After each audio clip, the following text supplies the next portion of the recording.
Hello everybody and welcome back to Algebra 1 Mr. Chavez. So now we got this trinomial and we're going to do the same thing as before and break it up into factors. First thing I want to do is make sure every term has a sign and a coefficient. So we have x squared, so we can put a plus 1, x squared minus 13x plus 40. Now that we've done this, let's go ahead and label A, B, and C. A is going to be next to my x squared, which is positive 1.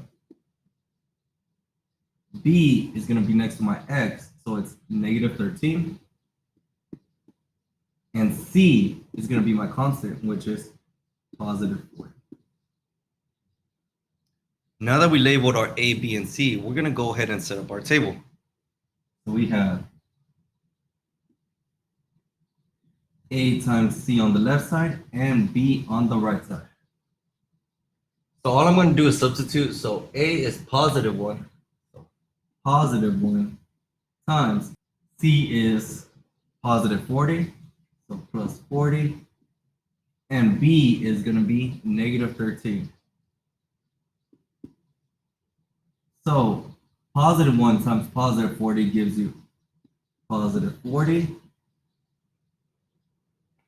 And remember, the factors, we have positive times a positive, negative times a negative, and positive times a negative. Well, if I wanted to multiply to give you a positive 40, there's only two ways. Positive times a positive and negative times a negative. So this one's crossed out. Now, I wanted to add up to negative 13. I have a positive plus a positive or a negative plus a negative. And my answer is going to be negative plus a negative. Now I'm going to go ahead and write my factors of 40 in ascending order. So we could say 1 times 40, 2 times 20, 4 times 10, 5 times 8. And since the next factor will be 8, we already have it here, we're done. Now, we said both of them have to be negative.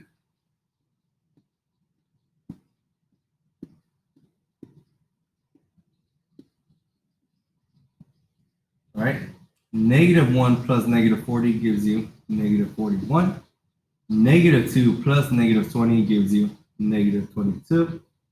Negative 4 plus negative 10 gives you negative 14. And negative 5 plus negative 8 gives you negative 13. And remember, the B value I'm looking for is negative 13. So my answer is going to be negative 5 and negative 8.